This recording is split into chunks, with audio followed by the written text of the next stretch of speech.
Recent statements have caused concern in the community that the death of a 12-year-old on April the 14th, 2022 has not been fully investigated by the Sheriff's Office and that there may be a killer in our area that poses a threat. Nothing could be further from the truth. It has been the long-standing policy of the York-Poquoson Sheriff's Office to not release information relating to cases of suicide, particularly those cases that involve children. We do everything within our power to preserve the privacy of the grieving family. We take these matters very seriously, evaluate all evidence, and consider all possibilities.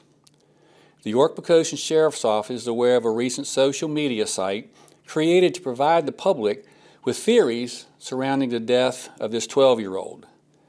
Much of the information being posted to this social media site is opinion, innuendo, and fabrication, which is not consistent with the evidence that was collected by Sheriff's Office investigators during their investigation. Once that evidence was collected, it was submitted to the Department of Forensic Science for evaluation and later to the Office of the Chief Medical Examiner.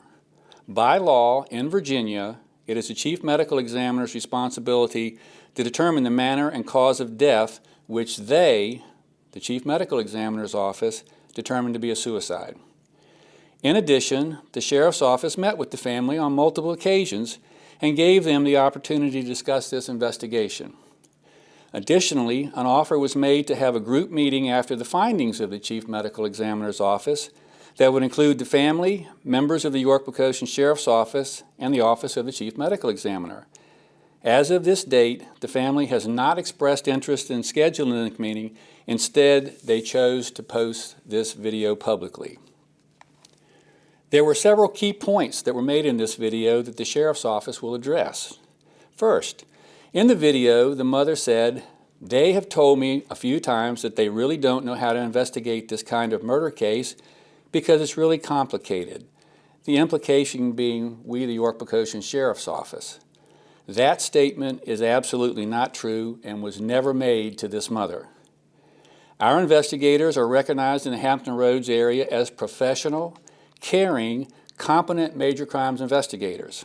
They have investigated and solved numerous cases that include homicides, suicides, rapes, and robberies. They have several decades of investigative experience within the division.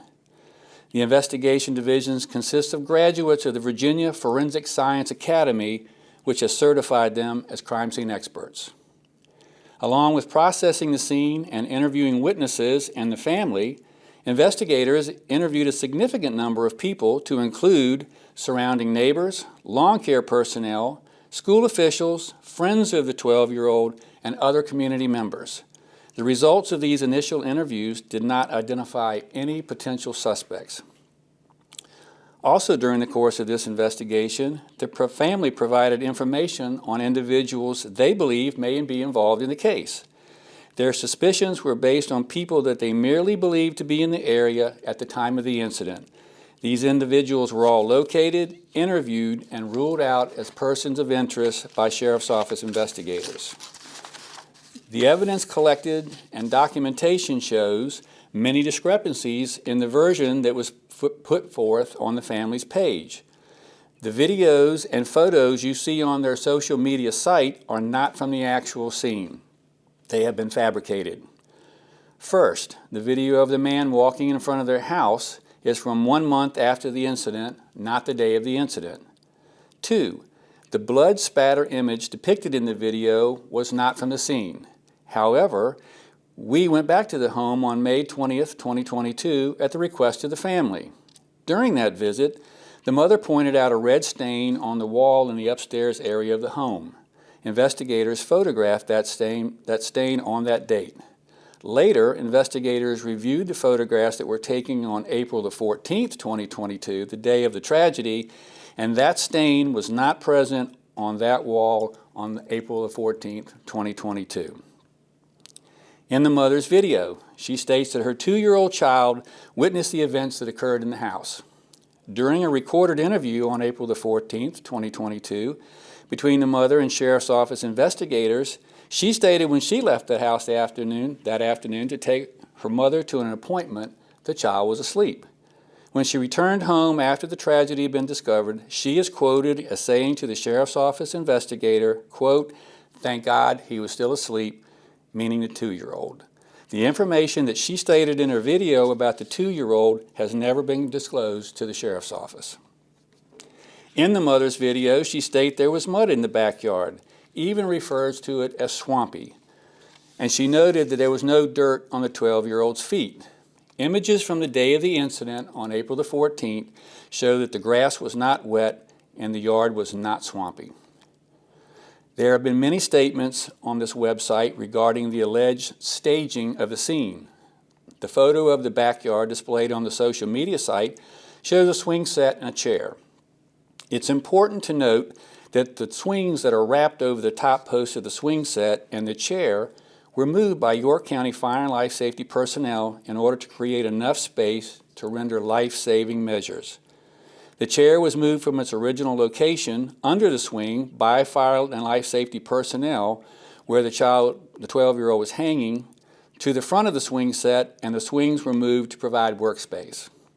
Our investigation determined that the chair was originally located on the deck at the rear of the home and was moved to the swing set area. Also during the course of our investigation, DNA samples were collected from the cord that the 12-year-old was found suspended from. This cord was not a shoestring. It came from a motorcycle helmet bag that belonged to the stepfather that had been previously located in the garage. The 12-year-old's DNA was the only DNA found on this cord. Specifically, the DNA swabs were taken from the knot placed in that cord, and the only DNA on that knot belonged to the 12-year-old. In the video, there's an allegation that members of the YPSO, the York-Poquoson Sheriff's Office, washed blood from the 12-year-old. At no point did any member of the Sheriff's Office clean or remove any blood from the scene or the child. At the hospital, investigators placed bags over the 12-year-old's hands prior to him being transported to the medical examiner's office. This is common practice to prevent the loss of any potential trace evidence. Based on the fact that the family was telling us that neighbors had information that they were providing to the family about possible suspects, our investigators went back to interview those neighbors, and none provided any additional information or new investigative leads. There is a statement in the mother's video about the unusual location of the 12-year-old's underwear. The clothing that the 12-year-old was wearing when he was located that day belonged to his stepfather, to include the stepfather's shirt, pants, belt, and stepfather's underwear. The 12-year-old's underwear were found in the same room where his stepfather's clothes were kept.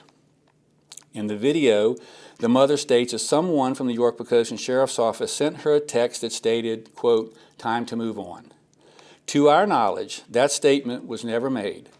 We have done some research and have not been able to locate a text message telling the family to move on. The only text similar to this was a text between the investigator and the mother, where the mother states to the investigator, quote, "It is time to heal." Several theories were presented to the Sheriff's Office investigators by the family. The first theory provided to the family about what happened that day stated that they believed that this was a burglary, and during the burglary, their 12-year-old was sexually assaulted and murdered. However, Sheriff's Office investigators found no evidence of an intruder, and laboratory and medical evaluations of forensic evidence sent to the laboratory found no signs of sexual assault.